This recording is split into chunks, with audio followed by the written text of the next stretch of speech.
Tayong lahat ay tumayo. Tayo ay manalangin.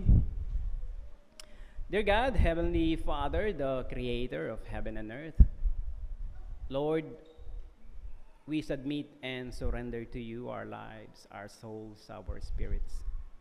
We lift up our voice to praise you, to adore you, to honor you, to humble ourselves before you, to bow down before you, to worship you in spirit and in truth, and to glorify your holy name.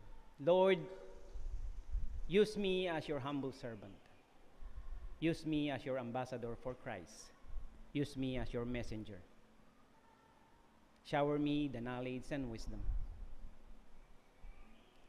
Allow me, Lord, to convey your message today. May the power of your Holy Spirit be with us. May your Son, Jesus Christ, be in our midst to guide us and to lead us. May you bless all my brothers and sisters who are present here. May you shower your blessings, your abundant blessings upon them. This is our humble prayer in the almighty name of Jesus Christ, our Lord, our Savior. Amen and amen. Maraming salamat sa napakagandang awitin.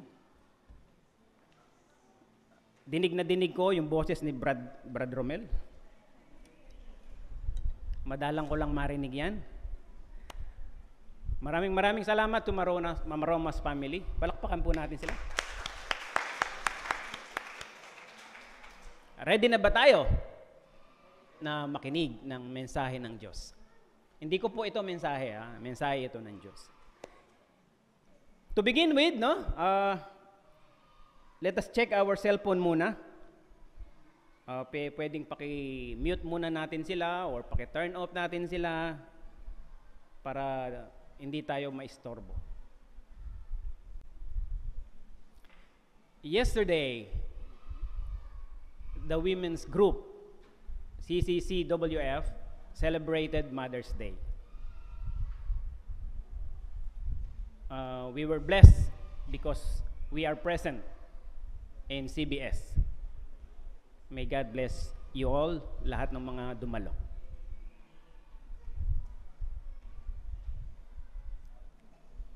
It was so touching for me because my wife is the lecturer in the said event.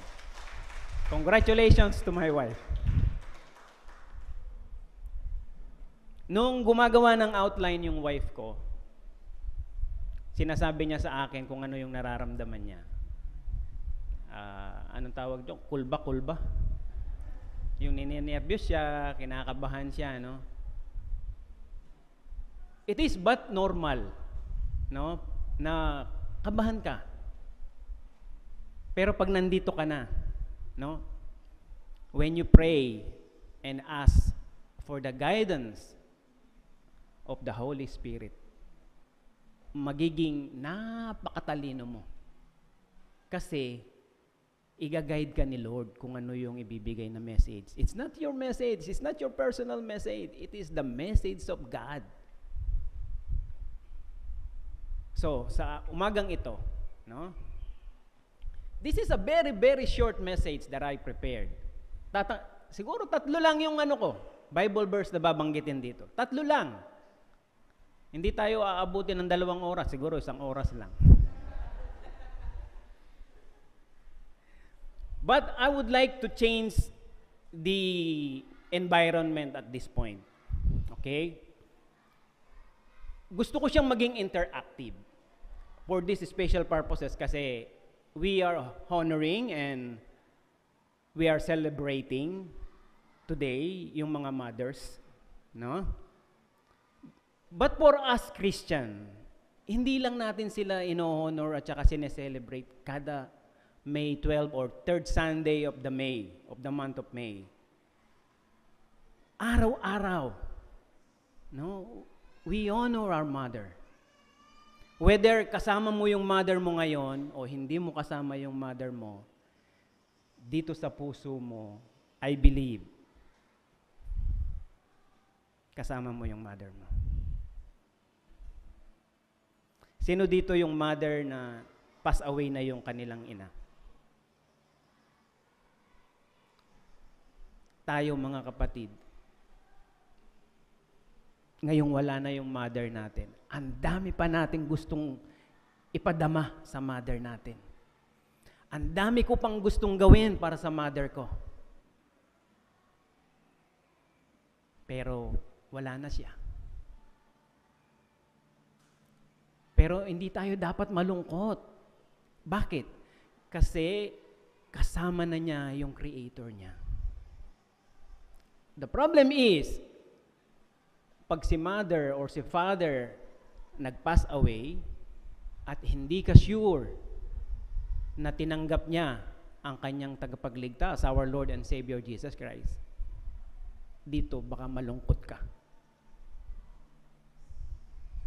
Kanya mga kapatid, kung meron pa kayong mother, father, kamag-anak, kapatid na wala pa kay Kristo, no, it's about time. Let's do something. No, let's do something for them. Let us offer the free salvation na binigay sa atin ni Jesus Christ.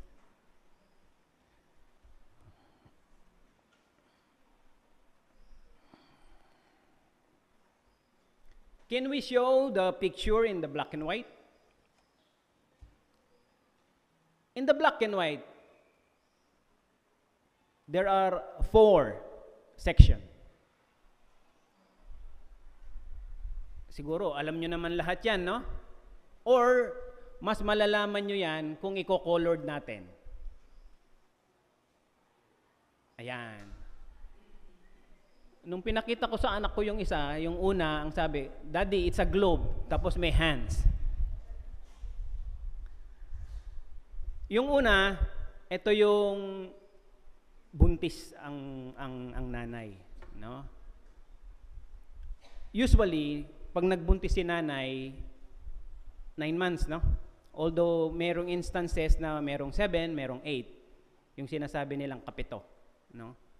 But usually 9 months yan.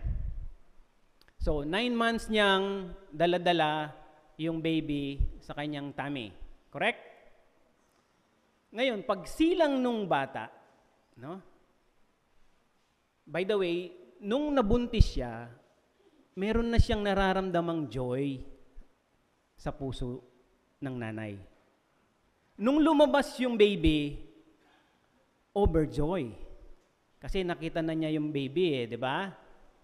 Ngayon, habang lumalaki yung anak, no? Yung mother, inaasikaso niya yan eh.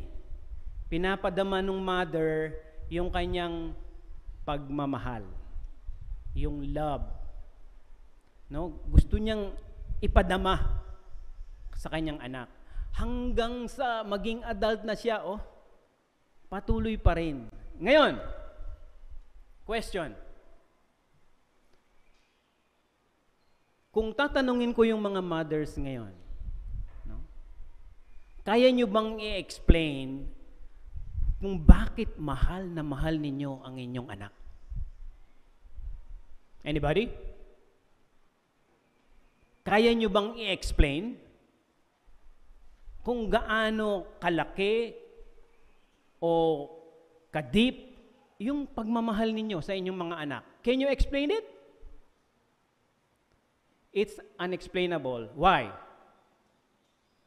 Because only mothers knows best. Tayo mga father, iba yung love natin sa ating mga anak. I remember, no? During the time na sinubok ang aming pamilya, my father and my mother, they were about to separate. Sige, maghiwalay tayo. Sige, selos ka ng selos. Away sila, no? Tapos, dumating yung time na nagtanong na sila, sige, hiwalay tayo. O, sino yung sasama sa nanay? Sino yung sasama sa tatay? Walang gustong sumama sa tatay. Sabi ng tatay ko, huwag na tayo maghiwalay. Ayaw sumama sa akin eh. Until this day, yung pagmamahal ng ina sa kanyang anak cannot be explained by words. But they can explain by feelings, by emotions, by action.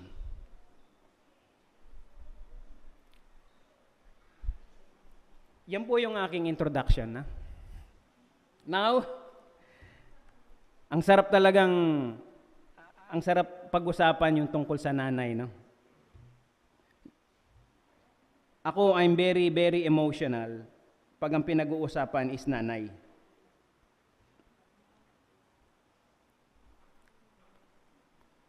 Pero kung pa-explain mo sa akin kung gaano ko kamahal si nanay, ang hirap din i-explain. Pero deep in my heart, I love my mom. Kahit po wala na siya dito, mahal na mahal ko yung nanay ko. At ang dami-dami ko pang gustong gawin para sa kanya. Dahil naranasan namin ang hirap, no? Kaming mga mahihirap, hindi namin alam yung Mother's Day na yan. Kaming mga mahihirap, ewan ko sa inyong mga may kaya, no? Pero sa aming mahihirap, hindi namin alam yung Father's Day. Hindi namin alam yan. We don't celebrate that. Makain nga, wala eh. Magse-celebrate ka pa. Dito ko lang lalaman yan, dito sa Peace Valley. There is Mother's Day, there is Father's Day. But never in my life. Okay. Our team is still Christian stewardship, no? Sa Tagalog, Kristiyanong pangangasiwa. Ito yung hindi ikaw ang may-ari, pero na-entrust sa'yo yung property or thing, ikaw lang yung magmamanage. Okay? Yung misconception na yung Christian stewardship o yung mga Christian stewards ay sila Brad Jimmy, Brad Jeff, Brad Tom, yung mga elders lang, yung mga deacons lang, sila lang ang mga Christian stewards. No, mali po yan, ha? Lahat tayo ay Christian steward. Okay? But since today, we are celebrating and honoring our mother, ang pipiliin natin na i-celebrate ngayon ay yung mga mother. Okay? Ang topic natin for today is a mother's love is a gift from God. Ang gugma sa inahan, usa ka gasa gikan sa Dios.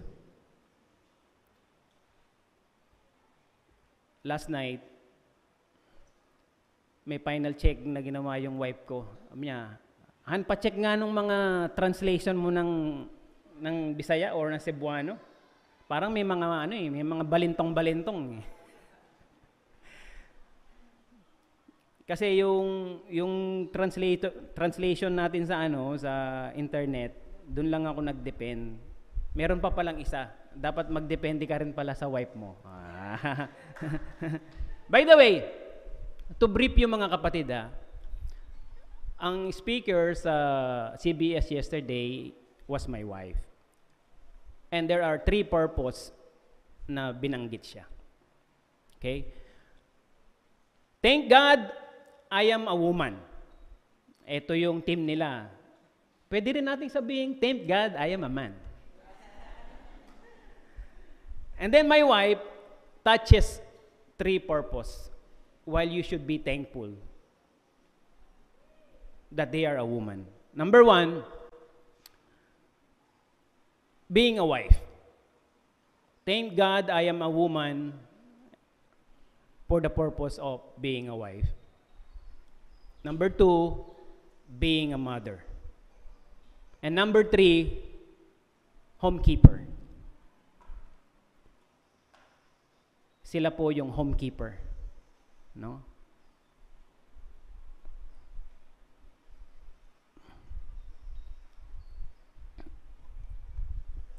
We live in a world where mother's role is sometimes filled by someone other than biological mom. While I'm reading the English, you can read the Bisaya if you wish to. No?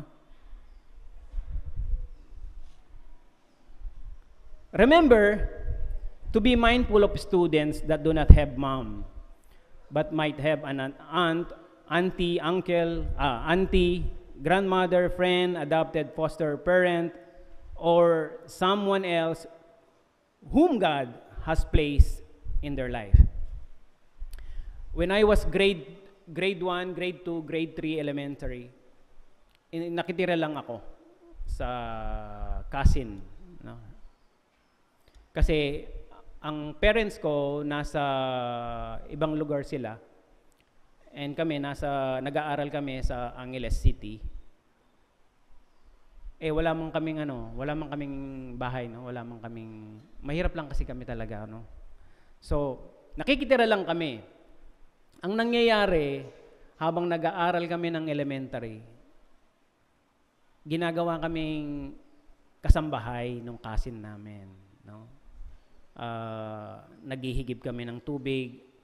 Ang pinupuno namin yung drum, tapos ang pang-igib namin pitsil lang eh. So for some reason I don't know why bakit pitsil lang yung pang-igib. Baka hindi kayang bumili ng balde, baka mahal ang balde that time. Ang ibig ko sabihin, kahit wala yung parents mo, habang nag-i-struggle ka sa buhay, no? Deep in your heart, no? Yung pagmamahal ng nanay mo, kasama mo, kahit hindi mo siya kasama sa bahay. Pero after nung mga times na yon, pag pupunta ka na sa bahay at masasalubong mo na si nanay, ang sarap yakapin ni nanay. Miss na miss mo si nanay.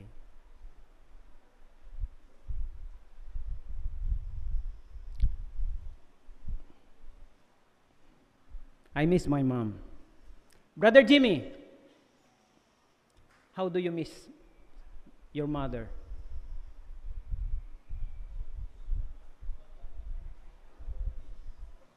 Can you explain in word how you miss your mother? Can you? Deep in your heart, nandoon yung explanation eh. Kanya mga kapatid, no? Hanggang buhay pa ang mga nanay ninyo, ipadama nyo sa kanila yung pagmamahal ninyo. Hindi yung pag nawala siya, at saka mo sasabihin sa sarili mo, Nay, ang dami ko pang gustong gawin sa'yo. I want to make you happy. Gusto kitang ibili ng bahay, gusto kitang ibili ng sasakyan, gusto kitang ibili ng colored TV, kasi yung TV namin noon 12 inches lang, black and white pa. No? At saka kung meron kang mga nagawang hindi maganda sa nanay mo, after she passed away, Nay, sorry, Nay. No? Sorry, Nay. Pero wala ka nang magagawa doon eh, kasi pumanaw na si nanay. Kanya hanggang buhay ang nanay, mga kapatid, make effort, no? Show your love. Ipadama ninyo yung pagmamahal ninyo sa kanila. Dahil ang nanay, whether you accept it or not, mahal na mahal ka ng nanay mo.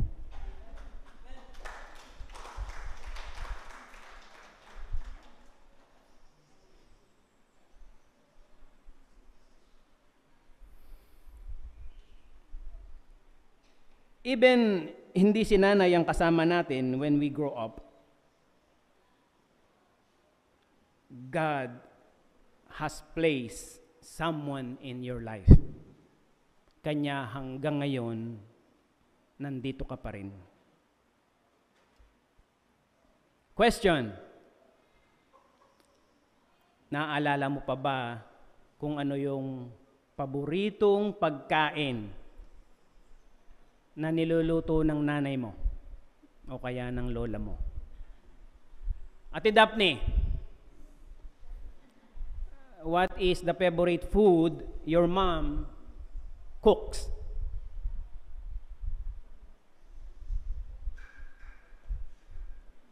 Yes, you. Kuya Earl, what is your favorite food your mom's makes for you? Madami. Madami, pasta.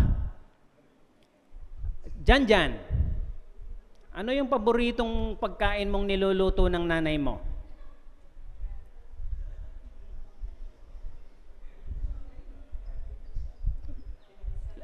Lahat? Alam niyo mga kapatid, no? My mom,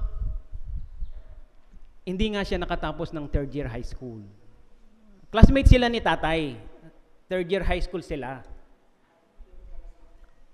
Hindi pa sila nakakatapos ng third year high school, aba, nagtanan na. But you know mga kapatid, even if my mom didn't finish college or high school, pag nagluto siya, ang sarap-sarap. Alalahanin natin mga kapatid, no? Pag nagluto si nanay ng pagkain, asahan mo masarap yan. Bakit kaya masarap? Nanay ko, third year high school lang yan eh. Pero pag nagluto siya, lutong bahay lang ha, pinag-uusapan natin ha, hindi yung mga steak ha, hindi yan ha, hindi alam ng nanay ko yan.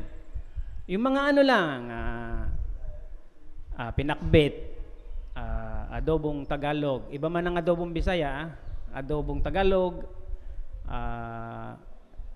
ginisang munggos. Pag halimbawa walang pera sa bahay, asahan mo ang ulam namin, ginisang munggos. Ulam na namin yon sa breakfast, sa lunch, at sa dinner.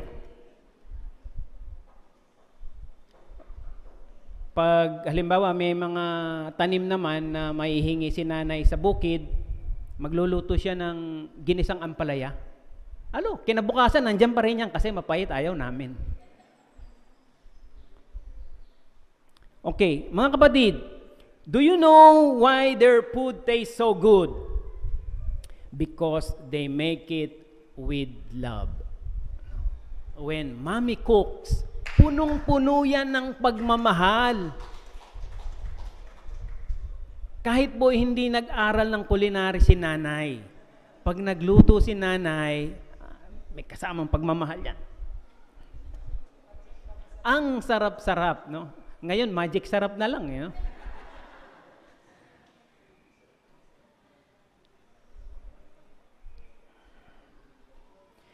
If you think about it, no? There are things that moms are just good at. And things that they know because they are moms. May mga bagay na alam yung mga nanay na napakagaling nila. Pero kung tatanungin mo sila, di ka rin nila masasagot. They just know it and they just can do it. Basic instinct sa mama.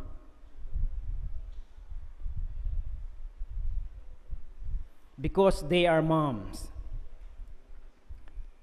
Ngayon, do you remember a great time or a great memory or even embarrassing moment with your mom, yet it displayed the greatest love of your mom? Ulitin natin ha. Do you remember a great time or great memory or even embarrassing moment with your mom, yet it displayed the greatest love of your mom? Ito ha, i-share ko sa inyo to ha. I was fourth year high school. May nakita akong magandang dalaga. Yan. Second year high school naman siya. Ang pangalan niya, Lisa. Sister Lisa, hindi ikaw yan ha. Ang pangalan niya, Lisa. Nabighani ako sa kanyang ganda. Yan. But to tell you the truth, hindi ako marunong manligaw. Hindi ko alam kung ano gagawin. So, one day, sabi ko, lalakasan ko lang yung loob ko. Sige.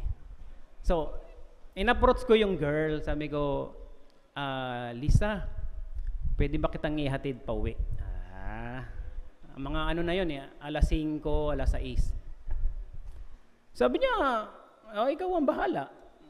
Edi, ito yung kalsada, naglalakad siya rito. Dito ako naglalakad. Ayan. Nahiyaman ako, syempre, no? So, nakarating kami sa bahay nila, tapos pinainom nila ako ng ano. After siguro 1 hour, may kumakatok na sa bahay nila. Tapos, in-approach nila ako, Ed, may bisita ka. Ha? Hindi ko naman bahay to. Alam niyo mga kapatid kung sino ang kumatok? Ang nanay ko. Inahanap na daw ako, nagwo-worry na yung nanay ko. OMG. It's embarrassing, no? Nandun ka sa nililigawan mo, nagkukwentuhan kayo, tapos maya-maya darating yung nanay mo, hinahanap ka, nagwo-worry na siya. Hindi ka pa umuuwi. Anong oras na? It's my most embarrassing moment. Pero mga kapatid, no?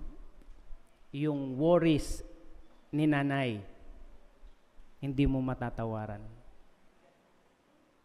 Nagwo-worry siya kasi, usually kasi, very good son man ako. School, bahay, school, bahay, school, bahay, ganun lang. At that particular day, hindi ako umuwi. Naglakas loob ako na sabayan yung crush ko. No? Maya-maya, dumating yung nanay ko. After that day, hindi ko na binalikan si Lisa. Napahiyan ako. It's an embarrassing moment, but mga kapatid, it displayed how moms worries about me. Siguro kayo, may mga kanya-kanya rin kayong mga moment with your mom, no? Sometimes, pag hindi nyo kasama si nanay, cherish them, no? Kahit mag-isa lang kayo, have a moment with your mom. Ako, gusto ko man puntahan si nanay, wala na siya. Kanya, habang buhay pa yung mga mom ninyo, let's do something for them, no? Ipadama natin ang inyong pagmamahal sa kanila. As awesome as my mom, I had a hard time understanding her when I was young. I would say just about everyone has experienced a time when they just don't understand our moms. They seem to often nag us, getting on our case about not doing our chores, making a mess around the house, or being mean to our sister. Sometimes, pag nasa bahay tayo, no? Kayong mga kabataan lalo na, listen very carefully.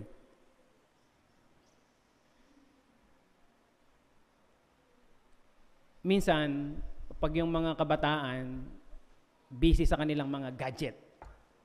No? Tapos si nanay, magluluto, gusto niya ng may katulong, no? Mga assistant. Tatawagin mo yung isa, sabi niya, pwede bang tulungan mo si nanay? Ang isasagot sa'yo, ano yung isasagot nung bata sa'yo? Alam nyo? Sasabihin niya, wait lang. Tama mga kids, tama ba 'yon? Mga young people? Wait lang, mami. Wait lang. Time out usa. I will just finish this. After 1 hour, hindi pa tapos. No? Pero yung mami, kahit ganyan yung anak, love na love niya pa rin yung anak niya, no?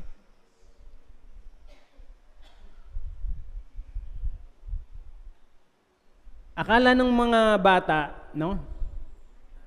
Akala ng mga anak, kapag pinapagalitan sila or kinakausap sila, ng kanilang mga magulang, akala nila inaaway sila. Akala nila hindi na sila love. No? Pero mga kabataan, no, walang nanay na hindi makabubuti para sa inyo ang kanilang palaging iniisip. Palaging kabutihan ninyo ang kanilang iniisip. Kasi nanay sila. Kanya huwag niyong iisipin na palaaway si nanay. Hindi po, no? It's easy to lose sight of the fact that she really loved and cared for us because she wants the best for us.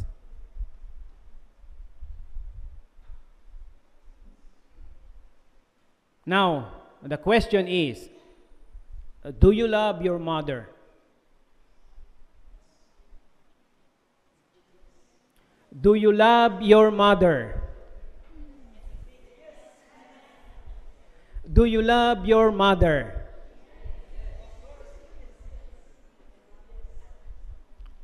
How much do you love your mother? Gaano nyo kamahal ang nanay ninyo?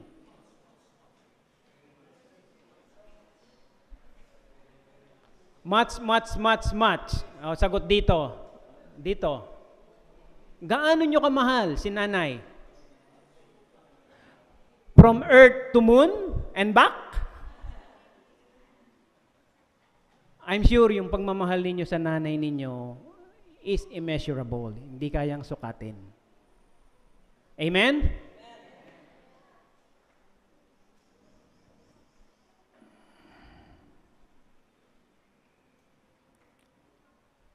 Ngayon, let's see what God says about moms.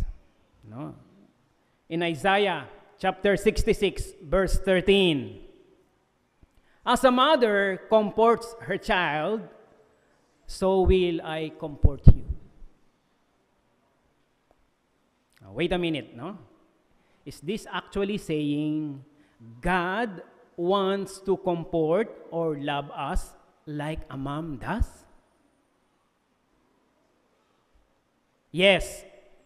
Absolutely yes. That's exactly what it is saying about a mom's love. God understands how mothers care for their children. And he is making a statement here that he loves us in the same way. Now, how does God actually love us? What does he say about love? In 1 Corinthians chapter 13, verse 4 to 7.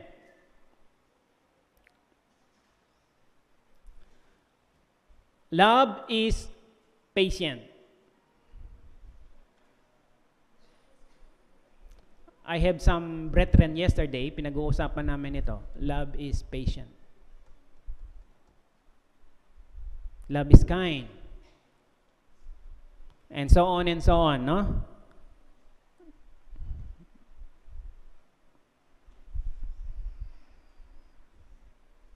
Pero, let's jump into the characteristics of love.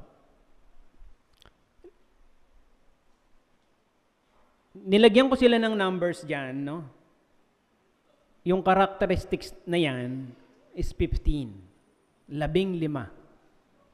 Okay? Isa-isain natin. Love is patient. Gaano kahaba ang pasensya mo?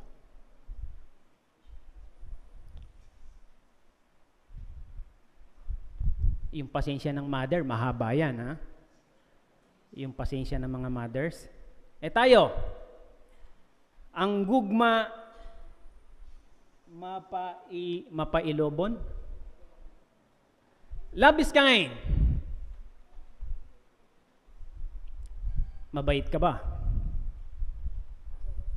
Check, ha? Love is patient, 50%. Kalahati lang yung check. 50 lang. Mga kapatid, tingnan nyo, ha? Sa Bible, of all the different characteristics, inuna niya yung patient. Bakit? Kasi yung tao, may iksi ang pasensya. Love is patient. Gaano kahaba ang PC mo? Gaano kahaba ang pasensya mo? Madali ka bang magalit?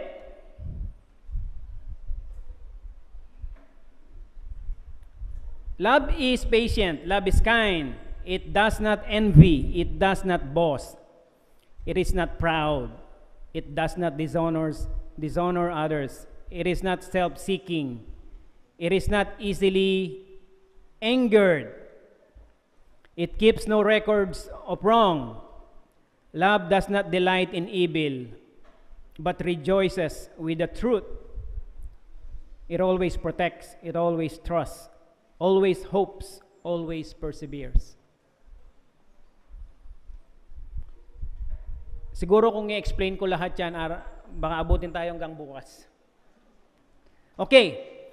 A mom is all of these things and more. Now, I know that there are going to be times that you and mom don't always see eye to eye. That is the reason why we are talking about this today. There are few things to remember when you have these moments with your mom. Number one, okay? There are few things to remember when you have these moments with your mom. Number one, remember, God made moms to love their children. Okay? Palagi po nating tatandaan yan. God made moms to love their children. Tamang-tama yung team nila kahapon. I thank God I am a woman. God told us He will comfort us like a mom does. He designed moms and He knows how they think and feel about their children. Now, when we feel like moms are against us, no? Remember this, moms are not flawless, but the love for their children is flawless. Ulitin natin, ha? Moms or mothers are not flawless. Hindi po sila perpekto. They are also human just like you and me. But the love for their children is flawless. Remember, your mom is not a perfect person, and she will make mistakes. But always keep in mind that she loves you in all of your mistakes. Naghahanap na kayo kung nasaan na yung conclusion? As I end today's lesson, I want you to think about this statement. A mom's love is a gift from God. A mom's love is a gift from God. Think about the fact God's love is never ending, never fading, and there is nothing we can ever do for Him to stop loving us. Now, think about your mom's love for you. It is as close to this love as possible. Kung meron mang love na mas malapit doon sa love ng Diyos sa atin, ito na yung mother's love. Siguro yung father's love, susunod na. Pero sa ngayon, yung mother's love, yan na yung pinakamalapit sa pagmamahal ng Diyos sa atin. Before I go, I would like to end with this verse. Romans chapter 8, verse 39. No power in the sky above or in the earth below, indeed nothing in all creation will ever be able to separate us from the love of God that is revealed in Christ Jesus our Lord. Ang pagmamahal ng Diyos sa atin, walang makakapagpalit makakapatigil, walang makakapaghiwalay. Nobody can stop God from loving us. Mahal na mahal tayo ng Diyos. Kanya, mga kapatid, kung meron pa dito na wala pa kay Kristo, this is the time for you para madama mo yung never-ending, never-fading na pagmamahal ng Diyos. Yung salvation free, yung free salvation na ino-offer ni Jesus Christ. This is the right time. Before I go, can I ask the mommy to please stand up?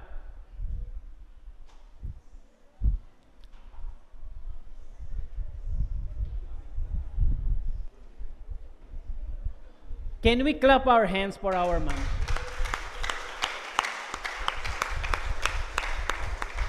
Maraming salamat po. Happy Mother's Day.